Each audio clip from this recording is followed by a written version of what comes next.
Hello and welcome to How to Start Up, a podcast for anyone starting a company. This is a collection of conversations with people who have all successfully started, run and even sold their own companies, sharing not only professional but personal experiences on what we should be doing now, next or never. Hosted by me, Juliet Fallowfield, founder of PR consultancy for startups Fallowfield and Mason. As we've been working alongside the pandemic for nearly 2 years, I wanted to interview founders who'd started their businesses in March 2020 and beyond, as anyone starting to think about founding a business will know no other world to operate in. As we know, this whole new world has thrown us curveballs, but not all of them are negative. So I'm hoping that hearing from recent founders with up-to-date work experience, so to speak, will really support more people in starting up. In this episode, we hear from Alice Edwards, founder of Memo Press, a bespoke plastic-free stationery brand based in London. Founded in October 2020, Memo was born out of a vision to make stationery both beautiful and accessible in equal measure. Following her successful career as the jewellery editor of Tatler, Times STYLE and LUXX magazines, Alice now writes in an equally beautiful but very different way, delighting clients with stationery which is all personalised by her own hand. Alice shares with us her experience on trademarking and also why there is no better time to start than now.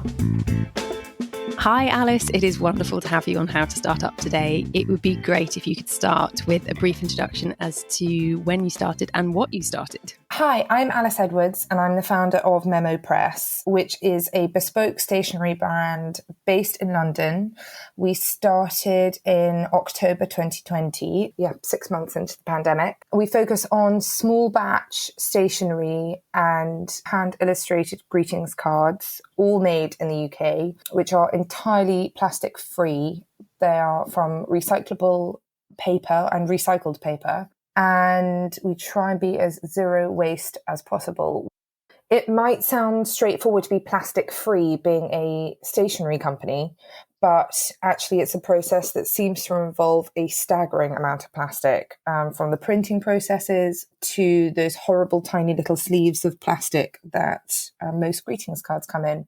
So that's a sort of central tenet, I would say, of Memo Press. Amazing. And why did you start in October 2020? Why did you take the plunge? Because previous to this, and this is how we met, was that you were a jewellery writer and a jewellery editor, and you took the plunge into becoming self-employed, which is a massive step, especially when the world is falling apart. Well, I absolutely loved my career in journalism. I was at the Sunday Times and Times LUXX.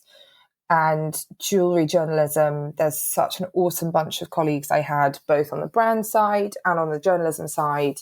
It was certainly not easy to think I had to leave. And where did you go next? So I briefly went to work for a jeweller, but I realised the balance of my home life versus my work life wasn't right. And that was very evident the second the pandemic happened. I've got 2 small children, and I was suddenly trying to occupy one and homeschool the other as my husband was trying to do the same. And it just was not working at all. So actually taking the plunge and becoming your own boss gave you more freedom? Completely. There's obviously lots of instability that comes with running your own business, but the autonomy I have over my day is something that I feel has been entirely worth the sacrifice. It means now, coming out of the pandemic, there's not a ballet recital or piano concert or school trip that I have to miss. And for me, that's absolutely dynamite. I couldn't give that up now. Whereas when they were very tiny, I travelled constantly. Yeah, which is super hard. And I think the old world where we're all expected to physically be on a site in an office or at an event or something, that has gone now. And I think a lot of people employed by other people and salaries will have also experienced newfound freedom as well. But can you talk us through what other pros you have gained from it? With hindsight now, I was actually always quite emotionally set up to be my own boss. I think I am perhaps overly critical, but I'm definitely quite honest with myself about my shortcomings, where I can improve when I really haven't tried or done something to my best. And so that sort of self-criticism, I think, is quite useful when you are your own boss and you're very much a one-man band. in certain areas. I'm also very organised and quite motivated. So once I'd made the decision to launch my own company, it was lightning quick deciding what I wanted to do, how I was going to do it. I'm quite sort of naturally problem solving. So all of those personality traits have really helped me fashion Memo. And it's quite exciting, isn't it? When you discover and really recognise those strengths and you can massively fulfil them. Whereas in other roles where you're sort of given a job description and a desk and told to get on with it. Oh, totally. It's a bit narrow. Whereas this, you can really play to your strengths and go after them. And a lot of people say when you recognise your weaknesses, you need to then delegate. Oh, that's exactly what I do. When I'm terrible at something where I realise someone else can do it faster and better, that's where I then channel the budget or the focus in hiring other people who are smarter than me to do those jobs.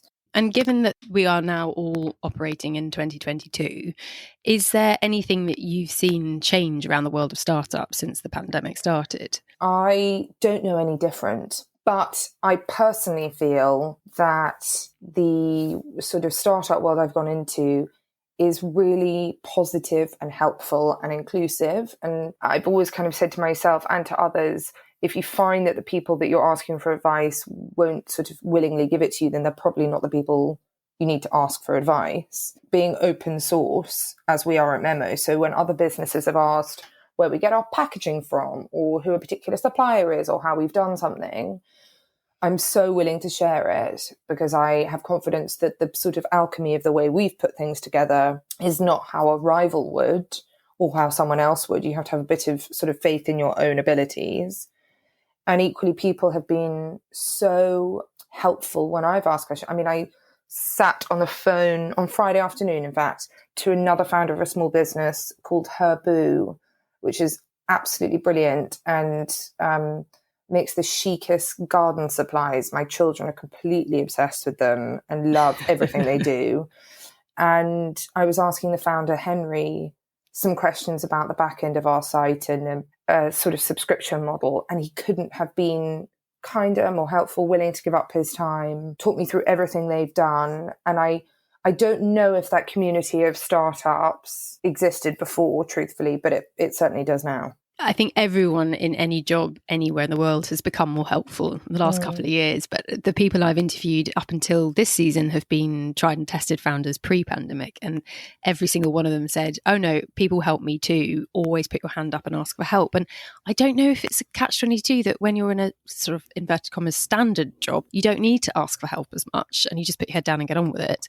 Whereas when you're at the coalface and completely doing all hats, you do need to actually learn how to put your hand up and ask for help. And that's where people who've gone before us are so used to that. But I completely agree. People cannot be more supportive and helping. And technical direct rivals want to sit down. I mean, people in PR were calling me when I started my business 2 years ago and said, well, how can I help? And I was like, wow, oh my goodness, you're telling me all the secrets. Oh, I had that. I'm not in any way dyslexic, but I am appalling at spelling.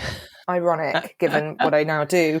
But when I launched the Instagram account, I'd misspelled stationery. I spelt it ARY, which means motionless, as opposed to ERY, which is written material. And the founder of a completely different stationery company sent me the sweetest note saying, FYG, you've misspelled this. Oh, goodness. I was like, she could have totally just left me out there and couldn't have been kinder about it. And I've actually subsequently learned two brilliant words. I'm sure you've heard of the word schadenfreude. Explain. Basically means to take pleasure in someone else's losses or defeats or screw-ups. It's a sort of funny mix of jealousy and joy. Oof. Yeah, not kind. The opposite is called, which Brené Brown introduced me to the term on her podcast, is called Freudenfreude. And it's to celebrate anyone else's wins, like rivals, friends, whomever, but to champion them and to, encourage each other. And I think that's so the spirit I've found in the startups of the sort of pandemic era. Absolutely. We're all in makeshift offices, in spare rooms, kitchen tables, and those things have always existed. But I seem to find particularly people who's founded businesses during the pandemic seem to have made a dramatic career change in order to do it. Well, there's a 14.7% increase in quarter four 2021 versus 2019, so pre-pandemic. So there's so many more people taking the plunge. It was already up at nearly 5% in 2020 towards Q3.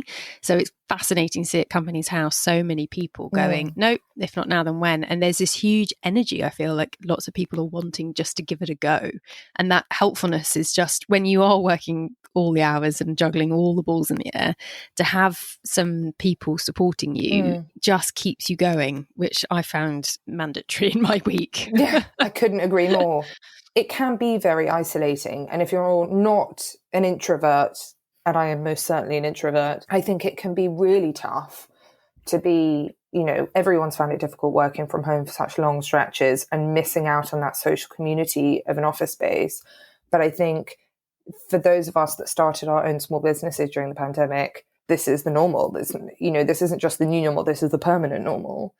And there's so many pros to it. There is no expectation that you have an office. You don't need a business card. Your team can be based anywhere in the world. I think when I first started, and it was very, very beginning of the pandemic, people were like, where's your office going to be? Nope. I'm like, at home. We're all working from home. And now it could be 3 months in Australia. It could be anywhere. So I think it's given us a lot of freedoms to recruit people who want to live remotely. And I have someone in my team who works 3 days a week, and she lives in Glasgow. There's another guy full-time who's in Devon. So I've been able to find better talent by being remote first.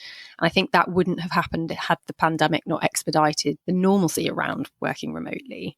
And for you, given that you're a product-based business, have there been any other pros to starting in the pandemic? Because obviously product's quite physical. Oh, definitely. I found really quickly during the pandemic, it sort of revealed everyone's true colours. And In what way? when you're, as you would say, at the coalface and you're really stressed and frightened, people I found to be either incredibly helpful and generous or quite reasonably just couldn't fathom it. So when I went out to lots of small paper suppliers and big paper suppliers, the responses were really interesting. Some of them said, absolutely not, you're far too small, we can't possibly do that. And then my sort of dream supplier, I thought, they're never even going to have a conversation with me. They make the most beautiful paper going. I'm married to he's technically, I guess, a graphic designer by trade. He read graphic design at Central St Martin's, and he's totally obsessed with paper too, although he's a digital designer. He always said they were the best of the best. And so I sent them an email, and they were the most helpful.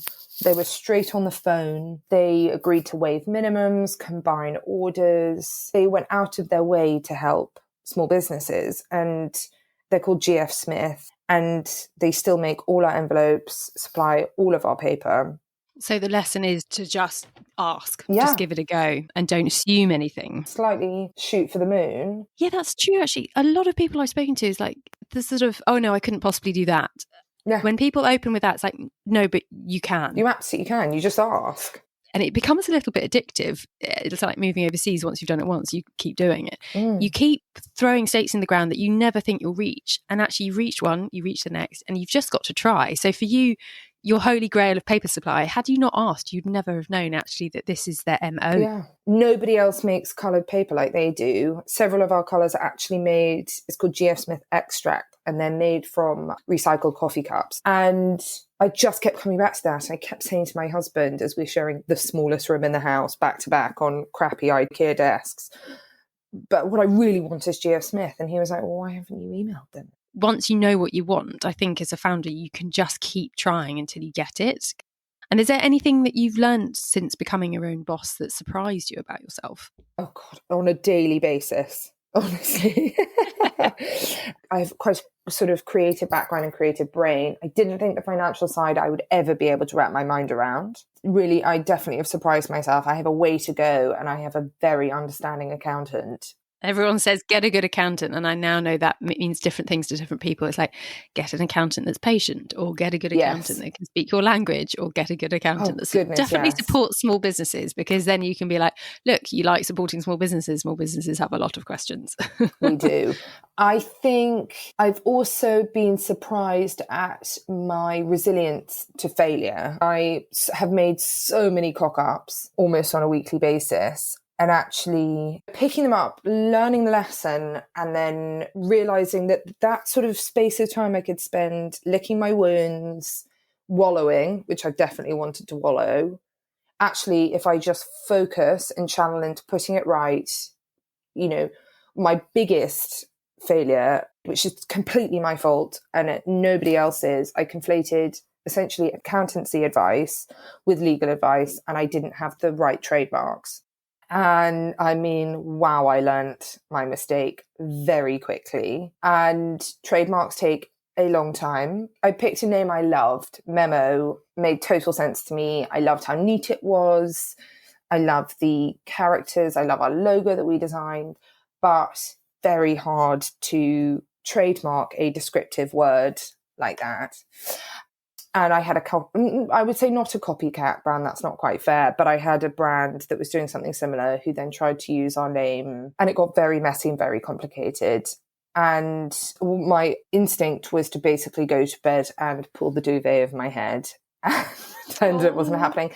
And actually, I sort of had a really quick word with myself and then spent the next many, many hours and weeks putting it right and getting what we needed in place. I mean, I always talk about it from a messaging perspective of think about your brand name. Can people spell it? If they hear it, can they then Google it? But from a trademark perspective, what would you suggest they do? I would say it needs to be 2 words. So I refer to the brand often as Memo. It's technically Memo Press. And that's often why you find brands with 2 names and an ampersand in the middle. If it's not 2 words, it's 1 word, it ends up being much more complicated to copyright. I then got some legal advice from an IP specialist, and then spent an extremely long time learning to file my own trademarks because, as a startup, there's not a lot of budget. And I thought I'll give it a crack. If I mess it up, I can then go back and get legal advice, but let's try it. So if I was doing this again and I wanted to start my own brand, I would say, pick 2 names always and file for the trademarks before you've done anything else. Because if it doesn't work, you're going to need a new URL, new Instagram handles, everything. To unpick it. Exactly. And I think what you said is quite interesting about your small business. You want to learn how to do it yourself to save budget. I think, and correct me if I'm wrong, but looking back now, if you could have told yourself a year and a half ago how successful your business would become, you'd have had more confidence to then put budget towards it. But at the time, you're very much, I was like, I can't spend anything. And actually that was really limiting. And I should have had faith and I should have invested quickly in the company. But I was being very hesitant and like, I've never done this before. I have no idea what I'm doing. I've got to earn some revenue before I can spend anything. That to me now in hindsight is massively counterintuitive, and it slowed me down. It is. But I think we're going to have to accept that you'll always spend money on avenues that ended up not working out or proved to be dead ends. I think everybody is pretty well versed in the fact you learn a lot more from your failures than you do from your successes. Yes, and faster. And unfortunately, that is the case. And I wish, in hindsight, I had looked into some more resources for startups. So I think the Prince's Trust have a lot, business plan models, checklists of things you need to run down. And whilst I had a lot of my ducks in a row when I launched, trademarks was not something I did. And I was incredibly fortunate that when I applied for the trademarks, some were rejected because it was too far sweeping, but I had a very receptive trademark officer. So each case gets appointed an officer who was patient and kind and explained different ways he sent it back essentially with feedback and suggested amendments and took the time to talk me through them. And luckily, our trademarks were awarded last year. Congratulations. Thank you. Enforcing them is a completely different matter. But I do have them and they are mine, if nothing else. Yeah. And is there anything else that you'd advise somebody starting now to do, not do? I would say work fundamentally in terms of productivity, work out what time of day works for you. I'm a morning person. I work best in the mornings. Desk and studio time is in the morning. If I have meetings, I'll try and schedule them later in the afternoon because I find their energy reviving, getting out of the house, doing things. My number 2 would be, as we've discussed, ask for help. Just put your hand up and ask for help, especially in the things you know you're not fabulous at, because somebody else will, and find someone that is infinitely brighter than you are to do that. How have you managed to stay inspired, especially during the pandemic and lockdowns with your business? I think I sort of turned to unofficial mentors. I mean, these people probably don't even know I find them to be mentors. But first is Whitney from Flowerbox, who I know you've had on the podcast. Yes. She is so consistently supportive. I'm sure you've heard the quote about other women who will say your name in a room full of opportunities. She regularly puts Memo and me up for jobs that I'm not entirely sure we deserve. And that I find brilliant. Then there's Pip from With Nothing Underneath. Yes, also an alumna. Yeah, was her a sort of off-the-cuff coffee, no pun intended, with Pip was almost the sole reason that I ended up taking the plunge. She talked about her autonomy over her life and the growth of her business and how she wanted the growth to be manageable in terms of her lifestyle and the sustainability element of her business. And then there's someone called Tori who runs 2 businesses called Tea Balance and Tea Crystals. I actually signed up for a mentorship and sort of life coaching series with her. And it's people like that I've found not necessarily turning to for straightforward practical advice, but more cementing and reaffirming that I'm making the right sort of life choices in the macro, that I found really kind of grounding and motivational at the same time. I think the more you are involved in your own business, the more you realise what you need to learn or where you're struggling or what you need support on. And you become very attuned to seeking out that advice. And it's been a bit serendipitous for me. I'll sit down at Soho Works and suddenly someone will be talking about the exact problem that I've had going around in my brain. And I'll be like, oh, can I pick your brains on that?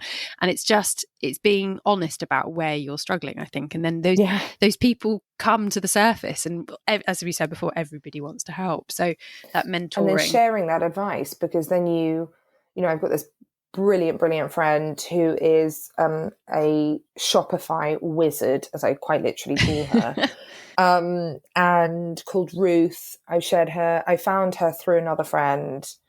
I shared her name with so many people since. I'm always slightly worried that she's going to run out of time for me if I keep sharing her name. Yeah. But it means she's getting better and better at her job. She's gaining more and more experience. So when I have a problem, she's more likely now to have the answers to it from getting it out there. And so I just feel like collectively, what goes around comes around in a really positive growth sort of a way. And any last golden nugget pieces of advice that you'd like to share? Oh, my all-time favourite is Natalie Massenet. There might be a gap in the market, or you might have spotted a gap in the market, but is there a market in that gap? Thank you so much, Alice. It's been wonderful chatting. You are so welcome. Thank you for having me. If you'd like to contact Alice, you'll find all of her details in the show notes, along with a recap of the advice she so kindly shared, plus links to Whitney and Pip's How to Start Up episodes as well. Thank you for listening to How to Start Up. I hope these conversations offer you some confidence, encouragement, and reassurance that you're on the right track. If you enjoy this podcast, I'd be so appreciative if you were to rate, review, and subscribe, as it will really help other people starting a company discover it.